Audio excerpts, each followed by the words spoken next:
அஸ்ஸலாமு அலைக்கும் வரஹ்மத்துல்லாஹி வபரகாத்துஹு. இன்னல் ஹம்தலில்லாஹ் நஹ்மதுஹு வ நஸ்தஈனுஹு வ நஸ்தக்ஃபிருஹு வ நு'மினு பிஹி வ நதவக்கலு அலைஹி வ நஊது பில்லாஹி மின் ஷுரூரி அன்ஃபுஸினா வ மின் ஸய்யிஆத்தி அமாலினா மன் யஹ்திஹில்லாஹு ஃபலா முதில்ல லஹு வ மன் யுத்லில் ஃபலா ஹாதிய லஹு வ அஷ்ஹது அன் லா இலாஹா இல்லல்லாஹு வஹ்தஹு லா ஷரீக லஹு வ அஷ்ஹது அன்ன முஹம்மதன் அப்துஹு வ ரசூலுஹு அம்மா பஅத். அல்லாஹும்ம ஸல்லி அலா முஹம்மத் வ அலா ஆலி முஹம்மத் கமா ஸல்லைத அலா இப்ராஹீம் வ அலா ஆலி இப்ராஹீம் இன்னக ஹமீதும் மஜீத். அல்லாஹும்ம பாரிக் அலா முஹம்மத் வ அலா ஆலி முஹம்மத் கமா பாரக்த அலா இப்ராஹீம் வ அலா ஆலி இப்ராஹீம் இன்னக ஹமீதும் மஜீத். قال الله تعالى في محكم تنزيله العظيم والفرقان المجيد. أعوذ بالله من الشيطان الرجيم. بسم الله الرحمن الرحيم. يا أيها الناس اتقوا ربكم الذي خلقكم من نفس واحدة وخلق منها زوجها وبث منهما رجالا كثيرا ونساء واتقوا الله الذي تساءلون به والأرحام إن الله كان عليكم رقيبا. وقال أيضا يا أيها الذين آمنوا اتقوا الله حق تقاته ولا تموتن إلا وأنتم مسلمون. يا أيها الذين آمنوا اتقوا الله وقولوا قولا سديدا يصلح لكم أعمالكم ويغفر لكم ذنوبكم ومن يطع الله ورسوله فقد فاز فوزا عظيما.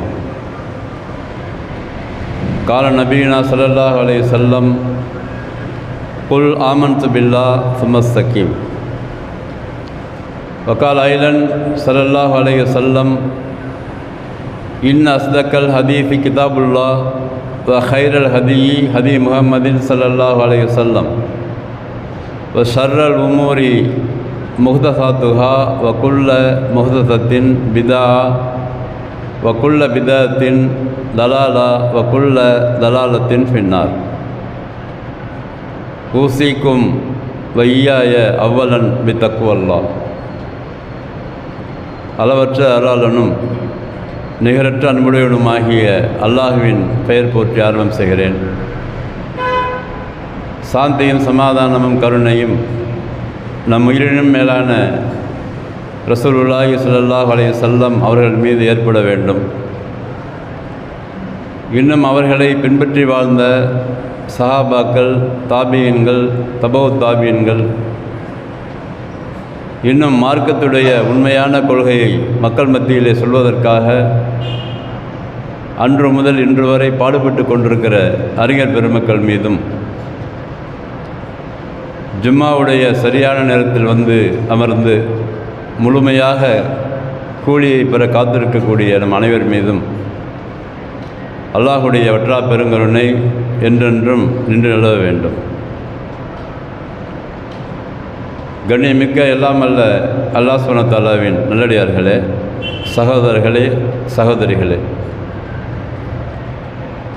அல்லாஹுடைய கிருபையால் வல்ல ரஹ்மான் இந்த அழகிய மார்க்கத்தை நமக்கு தந்து அந்த மார்க்கத்தின் அடிப்படையிலேயே வாழக்கூடிய ஒரு பாக்கியத்தை நமக்கெல்லாம் தந்திருக்கிறான். அல்லாஹ் சுப்ஹானஹு வ தஆலா இந்த இஸ்லாமிய மார்க்கத்தை பற்றி அல்குர்ஆனில் சொல்லும் பொழுது இன்னத் தீன இந்தல்லாஹில் இஸ்லாம், நிச்சயமாக மார்க்கம் என்று சொன்னால் அல்லாஹ்விடத்தில் அது இஸ்லாம் தான். இன்னத் தீன இந்தல்லாஹில் இஸ்லாம், இஸ்லாம் என்பதுதான் அல்லாஹுவால் ஏற்பாடு செய்யப்பட்டது. அது மார்க்கம் என்ற பெயரில் ரசூல் ஸல்லல்லாஹு அலைஹி வஸல்லம் அவர்களுக்கு கொடுக்கப்பட்டு கொடுக்கப்பட்ட அந்த மார்க்கத்தை சஹாபாக்களுக்கு சொல்லிக் கொடுத்து தாபியன்கள் தபு தாபியன்கள் அதை பின்பற்றி அதை சரியான பாதையிலே 3 தலைமுறை வரை அறிஞர்களும் அதில் இருந்து வழிநடத்தி கொண்டிருந்தார்கள். அதற்கு பிறகு அல்லாஹ்வால் ஏற்பாடு செய்யப்பட்ட இந்த மார்க்கத்தில் 4-5 தலைமுறைக்கு பிறகு அங்கே சட்ட திட்டங்களை ஆய்வு செய்து மக்கள் மத்தியிலே சொல்லுகிற விஷயத்தில் யூதர்கள் உள்ளே புகுந்து சில குளறுபடிகளை ஏற்படுத்தி அந்த குளறுபடிகள் மார்க்கமாக அங்கீகரிக்கப்பட்டு அன்று முதல் இன்று வரை தொடர்ந்து கொண்டே இருக்கிறது. இதில் கொஞ்சம் நான் பேசுகிற சப்ஜெக்டை கொஞ்சம் டீப்பாக கவனிங்க, அப்போ தான் நல்லா போய் புரியும் உங்களுக்கு. நான் ஆரம்பத்தில் சொன்னல, மார்க்க அறிஞர்கள் ஆரம்பம் முதல் இன்று வரை பாடுபட்டு கொண்டிருக்கிறார்கள் அப்படின்னு சொல்லி. அந்த மார்க்க அறிஞர்களை 2 வகையாக பிரித்து விடலாம். ஒரு வகை யாருன்னு சொன்னாக்கா, அவர்கள் சொல்லுகிற எந்த விளக்கமாக இருந்தாலும் எந்த சட்டமாக இருந்தாலும் அந்த சட்டங்கள் முழுக்க முழுக்க அல்லாஹ் சொன்னதாக இருக்கும். அதற்கு விளக்க உரையாக வந்த ரசூல் ஸல்லல்லாஹு அலைஹி வஸல்லம் அவர்கள் சொன்னதாக இருக்கும். அதற்கான ஆதாரபூர்வமான செய்திகளை மக்கள் மத்தியிலே சொல்லிவிட்டு அவர்கள் சென்று விடுவார்கள். இதுதான் மார்க்கத்துடைய அடிப்படை. அல்லாஹுடைய குர்ஆனிலிருந்து சொல்லுவார்கள், ரசூலுடைய வழிமுறையிலிருந்து சொல்லுவார்கள். இது ஒரு வகையினர்கள். இதுதான் பியோர், இதுதான் சரியான கொள்கை. அதே மார்க்க அறிஞர்கள் தான் அவங்க இன்னொரு வகை இருக்கிறார்கள். அவர்கள் என்ன செய்வார்கள்னா, அவர்களும் குர்ஆனைத்தான் சொல்லுவார்கள், ஹதீஸைத்தான் சொல்லுவார்கள். ஆனால் மேலதிகமாக சில விஷயத்தை மக்களின் நன்மைகள் கருதி என்ற பெயரில் சில சம்பிரதாயங்களையும் சடங்குகளையும் ஏற்படுத்தி விடுவார்கள்.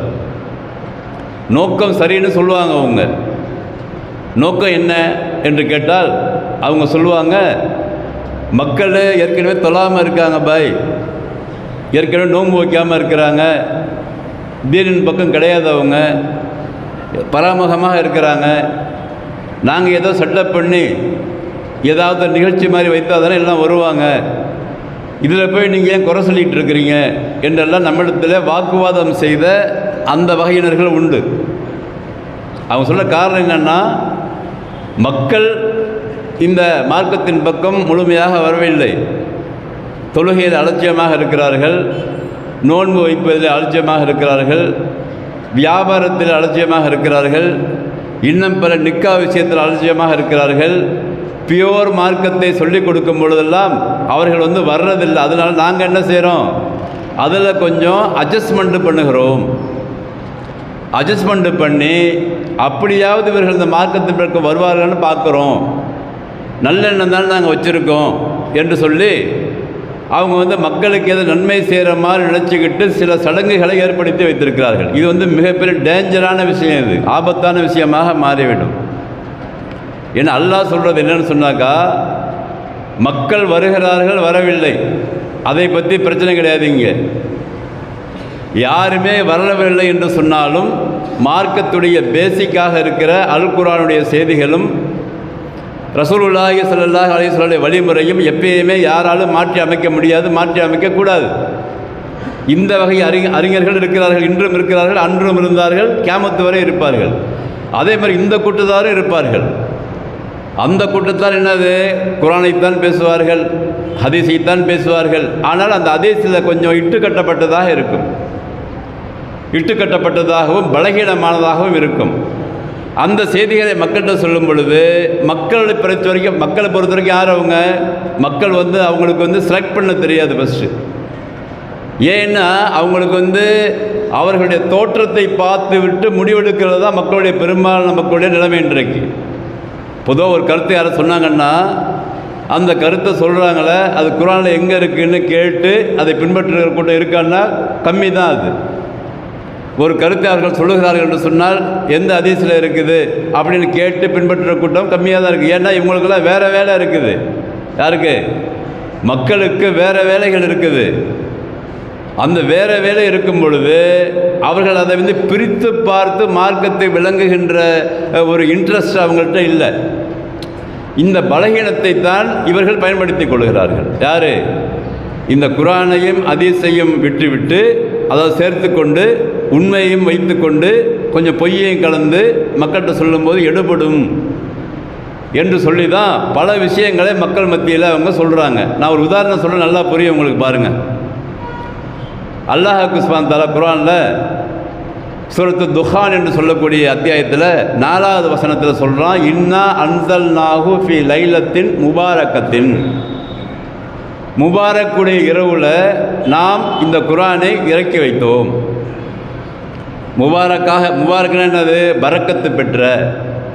பரக்கத்து பெற்ற ஒரு இரவில் இந்த குர்ஆனை நாம் இறக்கி வைத்தோம் என்று சொல்லி சூரத்து துஹானில் 3வது வசனத்தில் வருது. இது ஃபீஹா யுஃப்ரகு குல்லு அம்ரின் ஹக்கீம். அந்த இரவில் தான் இந்த உலகத்தில் நடைபெற இருக்கிற எல்லா காரியங்களையும் ஏற்கனவே தீர்மானித்து வைத்திருக்கிற காரியங்கள் எல்லாம் நாம் பிரிக்கிறோம் என்று அல்லாஹ் சுப்ஹானஹு வ தஆலா அந்த ஆயத்தில் சொல்லுகிறான். ரெண்டு வசனம், 3-4 வசனத்தில்.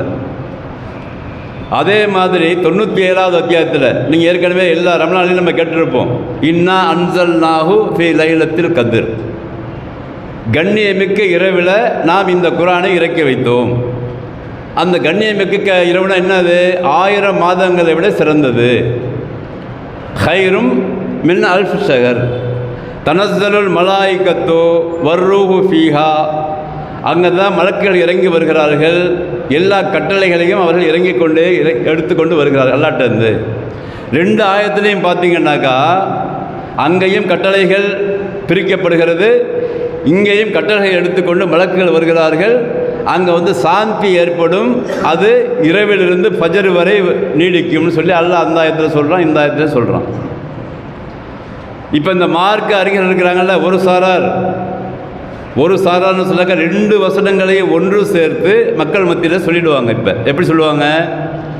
அங்கே அந்த லைலத்துல் கத்ர் என்று சொல்லுகிற கண்ணியமிக்க இரவு ஒன்று தான், இந்த துஹானில் சொல்லக்கூடிய பாக்கியம் பொருந்திய இரவும் ஒன்று தான். அங்கே தான் அல்லாஹ்வுடைய கட்டளை இறங்குகிறது. அங்கே யாருக்கு என்ன என்று தீர்மானிக்கப்படுகிறது, பிரித்து தரப்படுகிறது.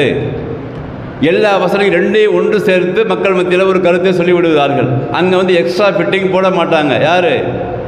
அந்த குர்ஆனுடைய சரியான கொள்கையில் உள்ள அறிஞர்கள் எக்ஸ்ட்ரா ஃபிட்டிங் போட்டு அதுக்கு என்ன விளக்கம், இதுக்கு என்ன விளக்கம்னு சொல்ல மாட்டாங்க. நேராக மக்கள்கிட்ட சொல்லிடுவாங்க. இப்போ உங்களுக்கு புரியும்னு நினைக்கிறேன். இப்போ அங்கே சொல்லப்படுகிற கண்ணியமிக்க இரவும் ஒன்று தான், இங்கே சொல்லப்படுகிற பரக்கத்து பெற்ற இரவும் ஒன்று தான். சரியா? அதற்கு பிறகு அல்லாஹ் சுப்ஹானஹு வ தஆலா பல இடங்களில் சொல்கிறான். எப்படி? குர்ஆனன் ஃபரக்னாஹு, நாம் இந்த குர்ஆனை பிரித்து இருக்கிறோம், பிரித்து கொஞ்சம் கொஞ்சமாக இறக்குகிறோம். ரசூல் ஸல்லல்லாஹு அலைஹி வஸல்லம் நிறைய ஆயத்துகள் அது மாதிரி வருது குர்ஆனில். இந்த இடங்களில் எப்படி வருது? நம்ம குர்ஆன் வந்து மொத்தமாக இறக்காமல் கொஞ்சம் கொஞ்சமாக இறக்குகிறோம். ஏனென்று சொன்னால் தக்கரா அலன் நாசி அலா முக்ஃபின், கொஞ்சம் கொஞ்சமாக இறக்கும் பொழுது தான் நீ மக்களுக்கு அதை ஓதி காட்ட முடியும், சொல்லி காட்ட முடியும். அப்போ தான் நீ வந்து அழுத்தமாக திருத்தமாக அதை ஓத முடியும். அந்த காரணத்திற்காக நஸ்ஸல்நாஹு தன்சீலா, கொஞ்சம் கொஞ்சமாக நான் இறக்கி வைக்கிறேன் அப்படின்னு சொல்லி அல்லாஹ் இதே கருத்துப்படி நிறைய இடங்களில் அல்லாஹ் சொல்கிறான். அதனால் பொறுமையாக இரு. ரசூலுல்லாஹ் அறிவுரை சொல்கிறான். இப்போ குர்ஆன் வசனம் இறங்கிட்டு இருக்குது, நீ வேகமாக வந்து உன் நாக்கை அசைச்சிக்கிட்டு அதை அவசரமாக ஓதணும்னு நினச்சிடாத. நான் பதிய வைக்க போகிறேன், உனக்கு கொஞ்சம் கொஞ்சமாக சொல்லி கொடுத்தாதான் அந்த சொல்லி கொடுத்த விஷயம் வந்து மனசில் பதியும். அதுக்கு பிறகு மக்கள் மத்தியில் போய் அதை சொல்லுவ, அதை விளக்கத்தை அவங்க கேட்பாங்க, அதை நீ சொல்லிக் கொடுப்ப. அதனால் ஒரு நாக்கை வந்து வேகமாலாம் அசைக்காத என்று கருத்துப்பட நிறைய இடங்களில் அல்லாஹ் சொல்லுகிறான். இந்த ஒட்டுமொத்த வசனங்களை ஒன்றாக சேர்த்து பார்க்கும் பொழுது நமக்கு என்ன விளங்குகிறது என்று சொன்னால், அல்லாஹ் சுப்ஹானஹு வ தஆலா இந்த குர்ஆனுடைய ஆரம்ப கட்டத்தை லைலத்துல் கத்ரில் இறக்கினான். அந்த லைலத்துல் கத்ரில் இறக்கி கொஞ்சம் கொஞ்சமாக 23 ஆண்டு காலங்கள் இறங்கி இருக்கிறது.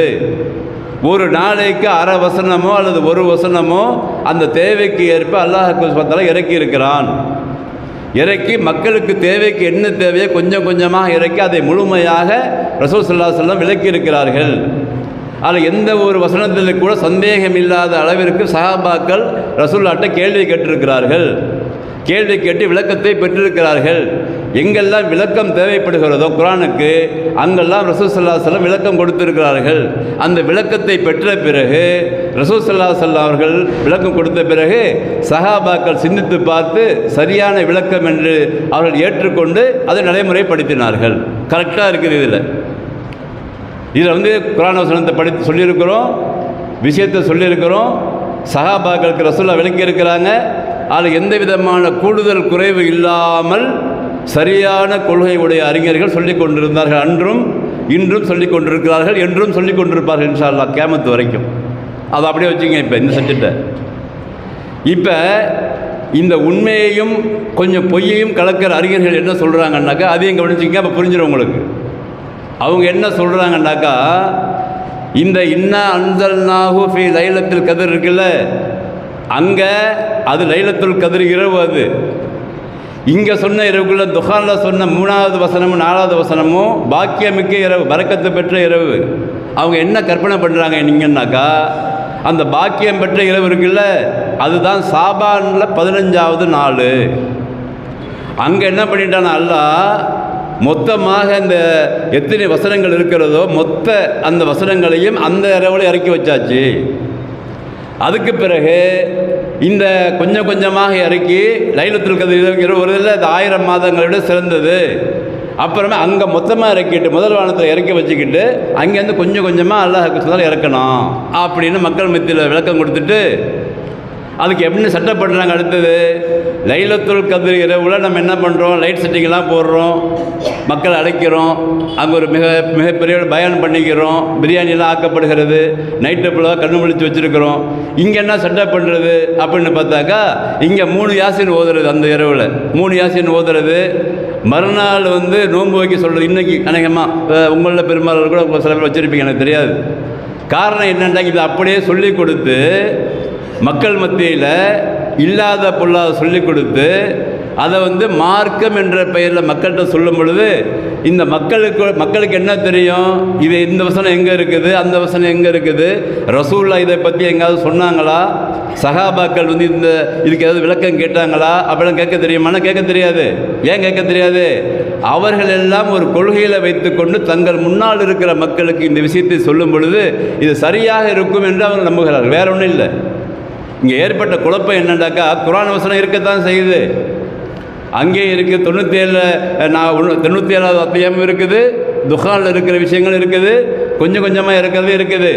இதுக்கு இவங்களா ஒரு செட்டப் பண்ணுறாங்க. எப்போ செட்டப் பண்ணப்பட்டது? இது ரசூலுல்லாஹ் காலத்தில் கிடையாது. இது ரசூலுல்லாஹ்வுக்கு குர்ஆன் இறங்கும் போது சஹாபாக்கள் கேட்டிருக்கணும்ல, என்னது அது என்ன யார் ரசூலுல்லாஹ் எவ்வளவோ கேள்வி கேட்டிருக்கிறாங்க. அவங்க ஒரு கேள்வி கூட விட்டு வைக்க கிடையாது. பெண்கள் கூட கேட்டிருக்கிறாங்க கேள்வி. சந்தேகம் வந்தால் கேட்காம இருக்க மாட்டாங்க. அந்த அளவுக்கு ரசூலுல்லாஹ்வுக்கும் சஹாபாக்களுக்கு மத்தியில் உறவு இருந்தது. எந்த டவுட்டையும் கேட்காம அப்படியே நம்மளதாக எங்கேயுமே பார்க்கல. டவுட் இருந்தால் கேட்டுருவாங்க. அவங்க என்ன கேட்டிருக்கணும், யார் ரசூலுல்லாஹ் அங்கே லைலத்துல் கத்ர்னு ஒரு இரவு இருக்குது, இங்கே பார்த்தா பரக்கத்து பெற்ற இரவுன்னு இருக்குது, இது ரெண்டும் ஒன்றா ரெண்டான்னு கேட்டிருப்பாங்கல்ல, சொல்லியிருப்பாங்கள்ல ரசூலுல்லாஹ். அவங்க நல்லா புரிஞ்சுது. இது ரசூலுல்லாஹ்ட்ட விளக்கம் கேட்கும்போது நல்லா புரிஞ்சுது. இது ஆரம்பமாக இறக்கப்பட்ட இரவு. அதுக்கு பிறகு தொடர்ந்து உயிரோடு இருக்கின்ற காலமெல்லாம் 23 ஆண்டு காலம் இறக்கப்பட்டது தான் அப்படின்னு சொல்லி அவங்க ரசூலுல்லாஹ் விளக்கம் கொடுத்தாச்சு. அதுக்கு பிறகு என்னண்டாக்கா அங்கே இல்லாத செட்டப்புகள், எங்கெல்லாம் செட்டப்புகள் அப்படி தான் ரசூலுல்லாஹ் சொல்லி கொடுத்துருப்பாங்க. எப்படி லைலத்துல் கத்ர் வருது, அந்த லைலத்துல் கத்ரில் நீங்கள் மாதிரிலாம் பண்ணுங்கள், நைட்டு ஃபுல்லாக கண்ணு முழிச்சிருங்க. கண்ணு முழிச்சிருக்க தப்பு கிடையாது, ஃபங்க்ஷனாக ஆக்கக்கூடாது. ரசூலுல்லாஹ் சொல்லியிருக்கணும். அப்படின்னாக்கா அங்கேயும் சொல்லலை, இந்த ஷாபான் 15க்கும் சொல்ல கிடையாது, எங்கேயுமே ஹதீஸ் கிடையாது. ஆனால் பின்னால் வந்தவர்கள் ஹதீஸ் என்ற பேரில் இடைச்செறிகள் செய்து நாளை இந்த ஹதீஸ்களை அவர்கள் காட்டுகிறார்கள். வேற ஒன்றும் இல்லை. இங்கே நாளை இந்த ஹதீஸ் என்ன செய்கிறாங்க, காட்டுறாங்க. என்னது, முதல் வானத்துக்கு அங்கே வந்துருச்சு, மொத்தமாக இறங்கிருச்சு, அதுக்கு பிறகு கொஞ்சமாக இறங்கிருச்சுன்னு அவங்க யார் அறிஞர்களாக வச்சுருக்கிறாங்களோ அவங்க சொன்னதாக இவங்க எழுதி வச்சுக்கிட்டாங்க. இதில் இந்த டீமுக்கு என்ன இன்னொரு பிரச்சனை, இந்த 2வது வகை அறிஞர்களுக்கு என்ன பிரச்சனைனாக்கா எந்த கருத்தையும் தானாக சொல்ல மாட்டாங்க. அவங்க அவங்கள்ட்ட ஒரு வழிமுறை வைத்திருக்கிறார்கள். எப்படி? உதாரணம், நான் இப்போ இந்த கருத்தை சொல்கிறேன் இல்லையா, இப்போ நான் டைரெக்டாக குரானை படிச்சிருக்கிறேன், ரெண்டு ஆயத்தையும் படித்தோம், அது சம்மந்தமாக ஆய்வு செய்து பார்க்குறோம். ஆய்வு செய்து பார்க்கும் பொழுது கரெக்டாக இருக்குது இந்த கருத்து, நம்ம மக்கள்கிட்ட சொல்லிடுறோம். இப்போ இந்த வழிமுறை அவங்கள்ட்ட இருக்காது. அவங்க என்ன செய்வாங்க, அவங்களுக்கு ஒரு சபை ஒன்று வைத்திருப்பார்கள். என்ன சபை? உலமாக்கல் சபை. அந்த உலமாக்கல் சபைக்கு மேலே இன்னொரு சபைகள் இருக்கும் உலக அளவில். எப்படி? அந்த அறிஞர் சொன்னார், இந்த அறிஞர் சொன்னார். சரியான அறிஞர் வந்தால் பிரச்சனை கிடையாது. நம்ம சொல்கிறது அறிஞர்கள் கேவலப்படுத்தல. நம்ம ஆரம்பம் துவா செய்கிறோமே, மார்க்கத்திற்காக பாடுபட்ட அறிஞர் பெருமக்கள் மீது அல்லாஹ்வுடைய நல்லவர்கள் ஏற்படும் துவா செய்து தான் ஆரம்பிக்கிறோம் பயானே. அந்த டாப்பிக்கு நான் போகல. அறிஞர்களாக இருந்தால் அறிஞர் என்ற பெயருக்கு சரியான விளக்கம் என்னது? அவர்கள் அல்லாஹ்வுடைய செய்தியையும் தூதருடைய செய்தியும் சரியாக மக்கள் மத்தியில் சொல்லிவிட வேண்டும். இடைச்செறிகள் சொல்லக்கூடாது, சொந்த கருத்துக்களை மக்கள் மத்தியில் சொல்லக்கூடாது, எந்த விதமான ஃபங்க்ஷன் ஏற்பாடும் பண்ணக்கூடாது மார்க்கத்தில். ஆனால் இவர்கள் என்ன செய்கிறான்னு சொன்னாக்கா, தங்களுக்குள்ள ஒரு அடுத்த இவர் சொன்னார்னு ரெஃபர் பண்ணிக்கிறது. அவங்க சொல்கிற கருத்தை ரெஃபர் பண்ணிக்கிறது. இப்போ இந்த பள்ளிவாசலில் நேற்று சொல்லியிருப்பாங்க பயானில், இது மாதிரி நிறையா பயான்லாம் பண்ணிட்டு தான் நம்மளுக்கு ஸ்பீக்கர் போட்டு எல்லாம் நம்ம கேட்டுட்டு தான் இருந்தோம். அந்த பயானெல்லாம் அங்கே என்ன சொல்கிறாங்க, 1 மணி நேரம் 1.5 மணி நேரம் பயான் பண்ணிவிட்டு கடைசியாக நாளைக்கு இது மாதிரி நீங்கள் நோன்பு வச்சுருக்கீங்கன்னு சொல்லிடுவாங்க. யாரும் எய்த்து கேட்டாங்களே? யாரும் கேட்கல. சரி, இவங்க சொன்னால் சரியாக இருக்குன்னு போயிடுவாங்க. அந்த பயான் பேசக்கூடியவர் எதை வச்சு சொல்கிறாருன்னு சொன்னாக்கா, அவருக்கு மேலே உள்ள ஒரு அறிஞர் அவர் எடுப்பார். இது மாதிரி அந்த உலமா சபையில், இந்த மாவட்டத்து உலமா சபையில் எல்லாம் கூடி இந்த முடிவு எடுத்திருக்காங்க, நீங்கள் ஏன் ஸ்பாயில் பண்ணுறீங்க அப்படின்னு சொல்லி அங்கே தகவல் வரும் இவங்களுக்கு. அவங்க என்ன செய்வாங்க, அதுக்கு மேலே இன்னொரு உலமா இருப்பாங்க, அவங்க சொன்னாங்கன்னு இவங்க ரெஃபர் பண்ணிக்குவாங்க. இப்படி போய் பார்த்தாக்கா எங்கே போய் முட்டுதுன்னு சொன்னாக்கா, 4வது தலைமுறையில் போய் இந்த சம்பவங்கள்லாம் முட்டுது. ரசூல் ஸல்லல்லாஹு அலைஹி வஸல்லம் அவர்கள், சஹாபாக்கள், தாபியன்கள், தாபியன்கள், அதற்கு பிறகு சரியான மார்க்கத்தை சொன்ன அறிஞர்களுக்கு பிறகு 4வது 5வது தலைமுறையில் தான் இது போன்ற மார்க்கத்துக்கு முரணாக உண்மையையும் பொய்யும் கலந்து பல விஷயங்களை செய்து கொண்டிருக்கிறார்கள் என்று விளங்குகிறது. அந்த விளங்குகிற விஷயத்தை தான் நான் உங்கள்கிட்ட தான் சொல்லிடுறேன். இப்போ எது விளங்குது? இல்லாத பொல்லாதெல்லாம் வச்சு மார்க்கம் அழகாக இருக்கிற இந்த மார்க்கத்தில் பல்வேறு சடங்குகளை ஏற்படுத்தி மக்களுக்கு தெளிவான கொள்கையை மக்கள் மத்தியில் சொல்லாத காரணத்தினால தான் இன்றைக்கு இந்த முஸ்லீம் சமுதாயம் இன்றைக்கு வருஷம் ஏதாவது செஞ்சால் போதும், வருஷம் ஒரு ஃபங்க்ஷன் வச்சுக்கிட்டா போதும், 27ஆம் கிழமை வந்தால் போதும், பெருநாள் தொலைக்கு வந்தால் போதும் என்று எல்லாத்தையுமே ஃபங்க்ஷனாக மாற்றி விட்டது. நேற்றைக்கு பார்த்திங்கன்னா இந்த கடந்த 1 வருஷமாக தொழாத ஆளு கூட நோன்பு வச்சுட்டு இருக்குது. நான் பார்த்த வரைக்கும் சொல்கிறேன். கடந்த 1 வருஷமாக பள்ளிவாசலுக்காக வர்றது கிடையாது, ஜும்மா கூட வர்றது கிடையாது. எப்போ பார்த்தாலும் பாட்டு சினிமா தான் வீட்டில் ஓடிட்டு இருக்கோம். என்னங்க நீங்கள் நோன்பு வைக்கல நம்மளை கேட்குறாங்க இன்றைக்கு. காரணம் என்னண்டாக்கா, அவங்க அந்தளவுக்கு வசீகரப்படுத்தப்பட்டிருக்கிறார்கள். நீ அமல் செய்யாமல் போ, சாப்பாடு 15 நோன்பு வச்சு விட்ரு, ஏன்னு சொல்ல அவங்க காமிக்கிறாங்க. அப்படி அதே மாதிரி தான் இந்த மார்க்கத்தில் இல்லாத இவ்வளவு ஃபங்க்ஷனுக்கு காரணம் என்ன? இப்போ தர்கான்னு ஒன்று இருக்குல்ல, தர்காவை பற்றி இப்போ சர்ச்சை வந்திருக்குது, சர்ச்சையாக ஓடிட்டுருக்குது அரசியலில். அதை நம்ம பேசலை, அதை விடுங்க, அது நம்ம தேவையில்லாத சப்ஜெக்ட், அது அப்புறம் பேசிக்குவோம். தர்காங்கிறது என்ன? முதல்ல எங்கேயாவது ஆதாரம் இருக்கிறதா அதுக்கு? ரசூல் ஸல்லல்லாஹு அலைஹி வஸல்லம் காலத்தில் எத்தனையோ பேர்கள் மௌத்தானர்கள்ல, அங்கே போய் அடக்கம் பண்ணி அங்கே கட்டளை கட்டினாங்களா? அப்போ எப்போ ஏற்பட்டுச்சு இது? கிட்டத்தட்ட நாகூர் தர்கா கூட ஒரு 500 வருஷம் தான் சொல்கிறாங்க. இப்போ கணக்கு பார்த்தும்போது 500வது கந்தூரி விழான்னு போஸ்ட் ஓடிக்கிறாங்க. மற்ற இதெல்லாம் அதுக்கு கீழே உள்ள வருஷங்க தான். 500 வருஷம்னா என்ன அர்த்தம்? குர்ஆன் இறங்கி 1450 வருஷம் ஆகுது. அப்போ கிட்டத்தட்ட ஒரு 800 வருடங்களுக்கு பிறகு யாரோ ஏற்பாடு பண்ணியிருக்கிறாங்க. இது அந்த ஏற்பாடு செஞ்சது யார் அப்படின்னு சொன்னாக்கா, இது மாதிரி தான் மார்க்கத்தை குழப்பி ஏதாவது வியாபாரம் செய்வதற்காக வந்தவர்கள் என்ன செய்கிறது, அதை மார்க்கத்தை குழப்பி மற்ற மதங்களோட அந்த வழிபாட்டு முறைகள் எல்லாம் இவர்கள் வழிபாட்டு முறை போன்று காண்பித்து, அவர்களெல்லாம் அல்லாஹ்வுக்கு நெருக்கமானவர்கள் போன்று காண்பித்து ஒரு கட்டடத்தை கட்டி அவர்களை அங்கே புதைச்சி போட்டு வச்சுட்டு அது மாதிரி வணக்க வழிபாடு ஏற்படுத்துகிறாங்க இல்லையா? எதுக்கு என்ன ஆதாரம் காமிக்கிறாங்க தெரியுமா அந்த அறிஞர்கள்? அதுக்கு அப்படி விட்டால் கூட பரவாயில்ல. எங்கே போய் ஆதாரம் காமிக்கிறாங்கன்னு சொன்னாக்கா, ரசூல் ஸல்லல்லாஹு அலைஹி வஸல்லம் அவர்கள் ஜியாரத்து பண்ண சொன்னாங்க. எங்கே போய் எடுக்கிறாங்க பாருங்கள். ஜியாரத்து பண்ண சொன்னது உண்மை தான், அதில் மாற்று கருத்து இல்லை. எங்கே பாட்ட சொன்னாங்க அவங்க? எங்கே பாட்ட சொன்னாங்க? எல்லோரும் அடக்கம் செய்யப்படுகிற ஒரு மையவாடி ஒன்று இருக்கும். ஒரு ஊர் இருந்தாக்கா அங்கே முஸ்லீம்கள் மௌத்தாவாங்க. மௌத்தாகும் போது அங்கே எல்லாம் அடக்கம் செய்யப்பட்டிருப்பாங்க, அங்கே நீங்கள் போங்கன்னு சொன்னாங்க. எப்படி சொன்னாங்க? அதை அக்ஸிரு விற்கிற ஹாதிமீர் லல்தாது சொல்லியிருப்பாங்க. எப்படி? நீங்கள் அதிகமாக நீங்கள் மௌத்தை நினைத்து கொண்டே இருங்கள், அது உலக வாழ்க்கையுடைய மோகத்தை உடைத்து விடும். அதனால் நீங்கள் அந்த பக்கம் போகும்போதெல்லாம் நீங்கள் சலாம் சொல்லுங்கள், அஸ்ஸலாமு அலைக்கும் யா அஹ்லல் குபூர், இப்படி சொல்லி கொடுத்தாங்க.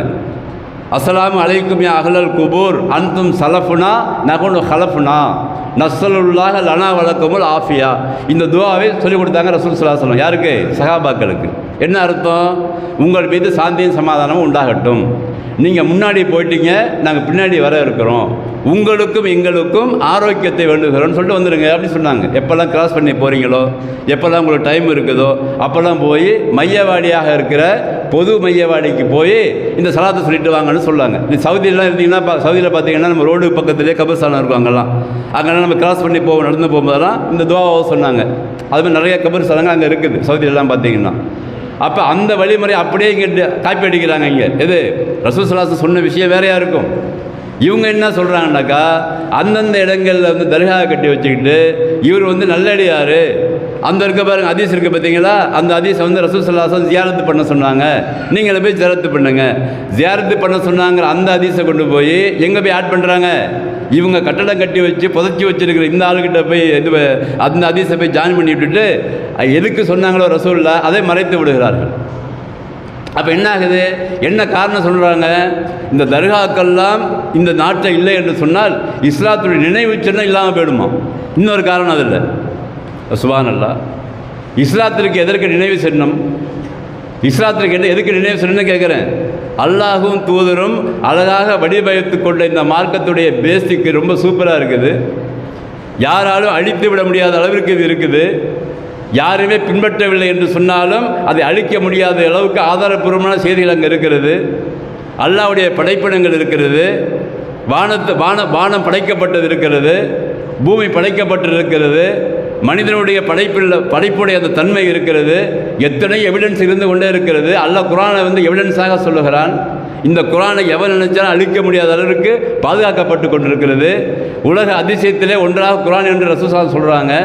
எல்லா நபிமார்களுக்கும் கொடுக்கப்பட்ட அந்த அதிசயத்தை விட எனக்கு கொடுக்கப்பட்ட அற்புதம் மிகச்சிறந்ததுன்னு சொல்கிறாங்க குர்ஆனை பற்றி.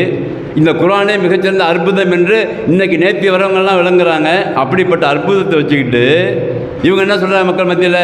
இதெல்லாம் இந்த கட்டடங்கள் எல்லாம் இல்லை என்று சொன்னால் இஸ்லாத்தோட நினைவு சின்னமே இல்லாமல் ஆகிவிடும் என்று ஒரு புது கதையை கட்டி அங்கே ஒரு விழா எடுக்கிறது. நீ நல்லா ஞாபகம் வச்சுக்கணும். ஆரம்பிக்கும் சொன்னால ரெண்டு வகை அறிஞர்களில் இந்த ரெண்டாவது வகை அறிஞர்கள் பற்றி ஈஸியாக கண்டுபிடிச்சிடலாம், ஷார்ட்கட்டாக கண்டுபிடிச்சிடலாம். எப்படின்னாக்கா, இந்த ரெண்டாவது வகை அறிஞர்கள் எப்பொழுதுமே ஒரு ஃபங்க்ஷன் வச்சுருப்பாங்க. பார்த்துங்க, மார்க்கத்தில் ஃபங்க்ஷன் எப்பயுமே கிடையாது. ரெண்டு பெருநாள் மட்டும்தான் நம்மளுக்கு இருக்குது. ஒன்று வரப்போகிற அந்த நோன்பு பெருநாளுடைய ஒரு பெருநாள் இருக்குது, ஹஜ்ஜு பெருநாள் ஒன்று இருக்குது, அவ்வளோதான். அதுக்குள்ள ஃபங்க்ஷன் கிடையாது நம்மளுக்கு. 2 ரக்காத்து எக்ஸ்ட்ரா தொழுவணும், அது தொழுது அல்லாஹ்வுக்கு நன்றி செலுத்தணும். ஆட்டம் பாட்டம் கூத்து கொண்டாட்டம் எப்பயுமே இருக்காது. ஆனால் இங்கே இவங்க சட்டப்பட்ட எல்லாத்தையும் பார்த்தீங்கன்னா ஏதாவது ஒன்று இருக்கும், அதை வச்சு கண்டுபிடிச்சிடலாம். மார்க்கத்துடைய அந்த வழிபாட்டு முறைகளில் எப்பொழுதுமே ஃபங்க்ஷனே நம்ம அந்த சரியான கொள்கை சொல்லவங்கள்ட்ட இருக்காது. ஆனால் சரியில்லாத கொள்கை சொல்வது கண்டுபிடிச்சிடலாம் ஈஸியாக. ஏதாவது ஒரு ஃபங்க்ஷன் இருக்காங்க, ராட்டத்தை போட்டுட்ருவான். பார்த்து இப்போ தர்காவில் என்ன இருக்குது? சாதாரணமாக தர்கா கந்தூரில் என்ன இருக்குது? ஆட்டம் பாட்டம் தானே. மக்கள் வேறு அந்த திருவிழாக்கள் நடக்கிற மாதிரி நடத்துகிறாங்க. அதே மாதிரி இந்த தர்காவில் நடத்தப்படுகிற எல்லா விஷயம் எப்படி இருக்குது? ஃபங்க்ஷனாக தானே இருக்குது. லைலத்துல் கத்ரில் என்ன இருக்குது? ஃபங்க்ஷனாக தானே வச்சுருக்கிறாங்க. அதுக்கு பிறகு இந்த சாபான் 15 நேற்று சொன்னாங்கல்ல, அந்த சபை வராத்து, அது என்ன இருக்குது? எல்லாம் நோன்பு வைக்க சொன்னாங்கல்ல, எங்கே இருக்குது ஆதாரம்? எல்லாமே இவங்களாக ஏற்படுத்தியது. அது நான் என்ன சொல்கிறேன், இன்னும் நினைக்கக்கூடாது நோன்பு வைக்க நல்ல காரியம் தாங்க, ஏங்க இதுக்கு ஒரு ஜும்மாவே நீங்கள் வந்து வேஸ்ட் பண்ணுற மாதிரி இருக்குது அப்படின்னு நினைக்கக்கூடாது. மார்க்கத்தை பொறுத்த வரைக்கும் எந்த நன்மையான செயலாக இருந்தாலும் அந்த நன்மையான செயல் என்று நீ சொல்லக்கூடாது, யாருமே யாருக்குமே ரைட்ஸ் கிடையாது. எந்த ஒரு தனி மனிதனுக்கும் இந்த செயல் நன்மையான செயல்னு சொல்லக்கூடாது. ஏன்னா நன்மையான செயல் எது என்று அல்லாஹ் சொல்லிவிட்டான். நன்மையான செயல் எது என்று சொல்லி ரசூல் ஸல்லல்லாஹு அலைஹி வஸல்லம் முழுமையாக சொல்லிவிட்டார்கள். அல் யௌம அக்மல்து லக்கும் தீனக்கும் அத்மம்து அலைக்கும் நிஅமத்தி ரலீத்து லக்கும் இஸ்லாம தீன பரிபூர்ணமாக ஆக்கிட்டு 1450 வருஷத்துக்கு முன்னாடி. எக்ஸ்ட்ரா எந்த ஒரு மனிதனும் எந்த நல்ல செயல் செஞ்சாலும் சரிதான், அது வந்து மார்க்கங்கிற பேரில் நீங்கள் இந்து சொல்லக்கூடாது. தடை இருக்குது. யாராக இருந்தாலும் சரி தான், யாருக்குமே அனுமதி கிடையாது. என்ன ஆகுதுன்னு சொன்னாக்கா, நல்ல செயலை வந்து ரசூல் ஸல்லல்லாஹு அலைஹி வஸல்லம் சொல்ல தெரியலன்னு ஆகிடும். அப்புறம் அல்லாஹ் காப்பாற்றும். நவுதுபில்லா. ரசூல் ஸல்லல்லாஹு அலைஹி வஸல்லம் அவர்கள் சொல்லாததை, செய்யாததை, அனுமதிக்காததை நான் வந்து ஏன் சத்துக்கு ஒன்று சொல்லி நல்ல செயல் சொன்னேன் என்ன அர்த்தமாகுது? ஏதோ மார்க்கத்தில் குறை வச்சுட்டு போயிட்டாங்க அப்படி இருக்குன்னு ஆகிடும். அது ரசூல் ஸல்லல்லாஹு அலைஹி வஸல்லம் அவர்கள் பரிபூர்ணமாக இந்த மார்க்கத்தை சொல்லிவிட்டேனா என்று சொல்லி எல்லா சஹாபாக்களையும் நிப்பாட்டி அவங்கள்ட்ட வந்து சத்தியம் வாங்கியிருக்கிறாங்க. யா அல்லாஹ் சாட்சி, இந்த சஹாபாக்கள் சாட்சி சொல்லி கையை வைத்திருக்கிறாங்க. ஹதீஸ்ல வருது. அந்த அளவுக்கு பரிபூர்ணமாக ஆக்கப்பட்ட அந்த மார்க்கத்தில் எந்த ஒரு சின்ன விஷயம் கூட மில்லி அளவு கூட உள்ள நுழைய முடியாது, நுழையக்கூடாது. அது நுழைந்தால் கண்டிக்கத்தக்கது. அது கண்டிக்கத்தக்க அந்த விஷயத்தை தான் மக்கள் மத்தியில் நல்ல செயல் போன்று இவர்கள் காட்டுகிறார்கள். அது நல்ல செயல் கிடையாது. நோன்பாக இருந்தாலும் சரிதான், அல்லது எப்படிப்பட்ட இஸ்லாம் சொல்லுகிற வழக்க வழிபாடாக இருந்தாலும் சரிதான், அது எல்லாம் அல்லாஹ்வும் தூதரும் சொல்லியிருக்க வேண்டும். இன்னொன்று மிக தெளிவாக ரசூலுல்லாஹ் சொல்லிட்டாங்க, இன்னத்தீன யுஸ்ருன், நிச்சயமாக இந்த மார்க்கம் என்பது ரொம்ப லேசாக இருக்குது. அழகிய முறையில் அல்லாஹ்வும் தூதரும் சொல்லி கொடுத்தீங்கன்னாக்கா ரொம்ப ஈஸியாக ஆகிடும் இந்த மார்க்கம்.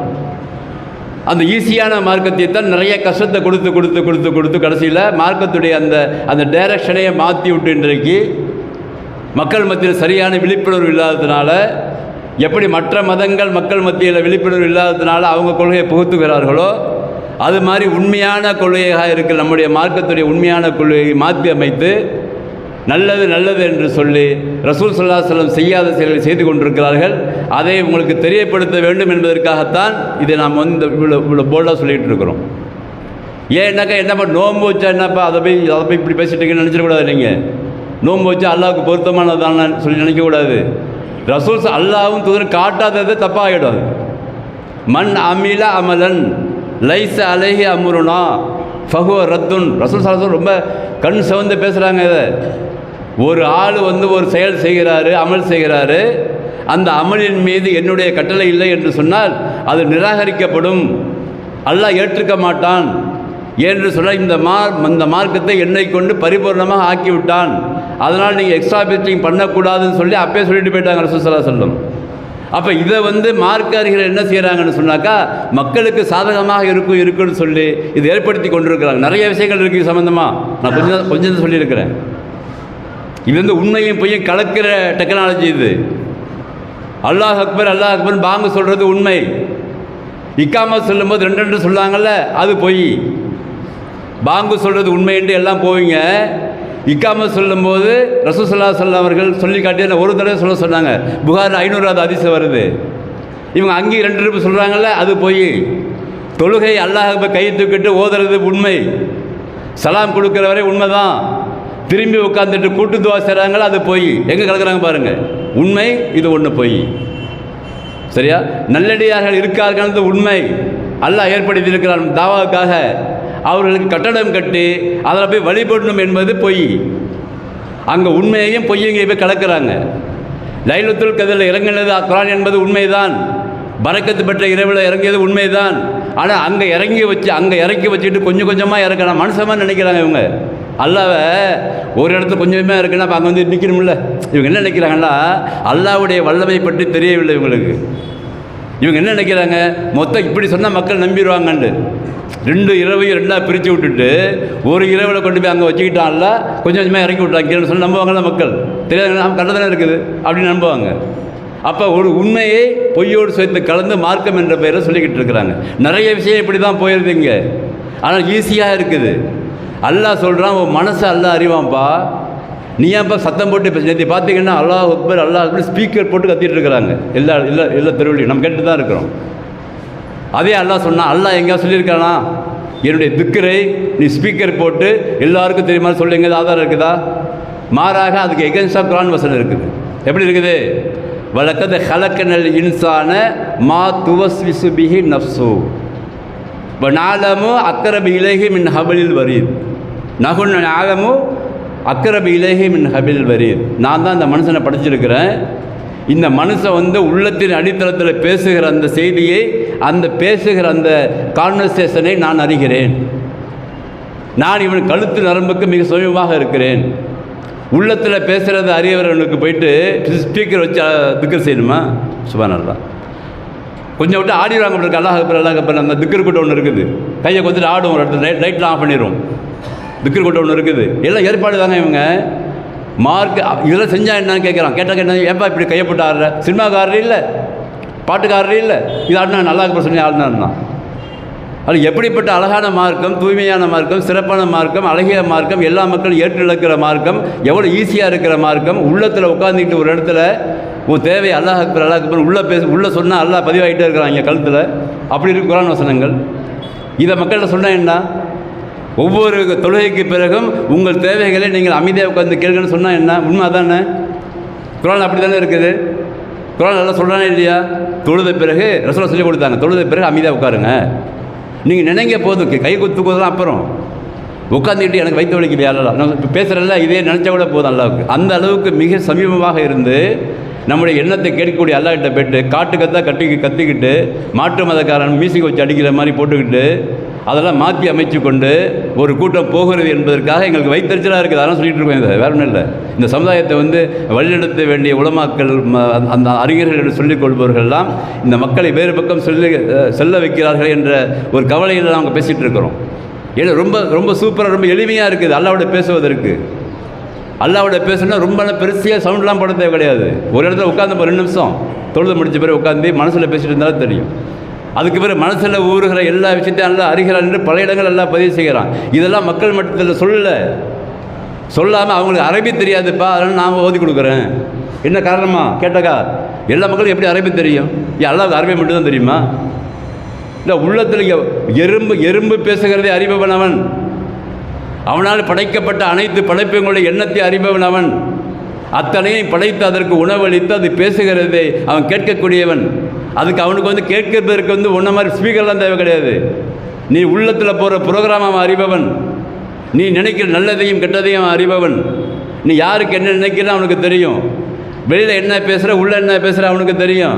அவன்கிட்ட எதையுமே மறைக்க முடியாது. அல்லாஹ் பதிவு செய்கிறான். இதெல்லாம் எதையுமே மறைக்க முடியாது. அவன்கிட்ட போய்ட்டு காட்டுக்கத்தான் கற்றுனமா ரசூலுல்லாஹ் கண்டிக்கிறாங்க. ஏன்பா அப்படி அவனை செவிடனான்னு கேட்குறாங்க. அப்போ இதையெல்லாம் மாற்றி அமைத்து கொண்டு திக்ருங்கிற பேரில், வழிபாடு என்ற பேரில், நோன்பு என்ற பேரில், அதேமாதிரி தொழுகை என்ற பேரில் இதையெல்லாம் அவர்கள் வழிநடத்தி கொண்டிருக்கிறார்கள். இதை கண்டிக்கத்தக்கது என்று நாங்கள் பப்ளிக்காக அறிவிச்சிடுறோம். இது கண்டிக்கத்தக்க செயல். இதை கடந்த 35-40 வருஷங்களாக சரியான மார்க்கறிஞர்கள் சொல்லிக்கொண்டு தான் இருக்கிறார்கள். ஆனால் சொல்லிக்கொண்டே தான் இருக்க வேண்டும். இது பத்தாதவங்களுக்கெல்லாம் அவங்க செய்கிறதுக்கெல்லாம் சொல்லிக்கிட்டே இருக்க வேண்டும். மக்களை எப்படியாவது விழிப்புணர்வு பெற வைப்பது தான் நம்முடைய வேலை. அல்லாஹ்வுடைய தன்மைகள் ரொம்ப சூப்பராக இருக்கிறது. அதுக்கெல்லாம் திக்ர் என்ற பேரில் இது மாதிரி சவுண்டு போட்டு சொல்கிறது, துவா என்ற பேரில் கத்த வைக்கிறது, ஆமீன் சொல்ல வைக்கிறது, இது எல்லாமே வழிகேட்டின் உச்சத்தில் கொண்டு போயிடும். அது ஒரு கட்டத்தில் அல்லாஹ்வின் தன்மையை குறைச்சி மதிப்பிற மாதிரி ஆகிடும். இதெல்லாம் அவர்கள் விளங்காமல் செய்து கொண்டிருக்கிறார்கள். நீங்கள் தான் இன்ஷா அல்லாஹ் போய் அவர்களுக்கு விளக்க வைக்க வேண்டும். அவர்கள் சொல்லுகிற எந்த செயலாக இருந்தாலும் அது குர்ஆனில் இருக்கிறதா ஹதீஸில் இருக்கிறதா சொல்லி கேட்டு நீங்கள் விடையை பெற்று அவர்களிடத்தில் நீங்கள் போராடியாக இது ஒரு மிகப்பெரிய போராட்டமாக அமைய வேண்டும் சமுதாயத்தில். ஏனென்றால் வழிகேட்டின் உச்சத்தில் சமுதாயம் சென்று கொண்டிருக்கிறது. வணக்க வழிபாடுகளின் பக்கம் கவனம் செலுத்தாமல் ஷார்ட்கட்டில் சொர்க்கம் போகலான்னு பார்த்துட்டு இருக்கிறாங்க. அதையும் நீங்கள் கவனத்தில் கொள்ள வேண்டும். வல்ல ரஹ்மான் நம் அனைவருக்கும் அழகிய மார்க்கத்தை கொடுத்திருக்கிறான். அல்லாஹ்வும் தூதரும் எடுத்துக்காட்டிய சொல்லி காட்டியது மாத்திரம்தான் மார்க்கம் என்ற அந்த உறுதியான கொள்கையில் நாம் வாழ வேண்டும். நம்முடைய சந்ததிகளை அதன் பக்கம் அழைக்க வேண்டும். அனாச்சாரங்கள் என்ற பெயரில் மார்க்கத்துக்கு முரணாக இருக்கிற எந்த செயலாக இருந்தாலும் அது சூப்பராக இருந்தாலும் அதன் பக்கம் தலை வைத்து கூட படுக்கக்கூடாத அளவிற்கு உறுதியாக கொள்கையில் இருக்க வேண்டும். வல்ல ரஹ்மான் நம்முடைய உள்ளத்தை அதில் உறுதியாக வைத்து சரியான கொள்கையில் நம்ம வாழ்ந்து நாம் மரணிக்கக்கூடிய பாக்கியத்தை வல்ல ரஹ்மான் நம் அனைவருக்கும் தந்த அருள் புரிவானாக. வாஹிரு தாவானா அல்ஹம்துலில்லாஹி ரப்பில் ஆலமீன்.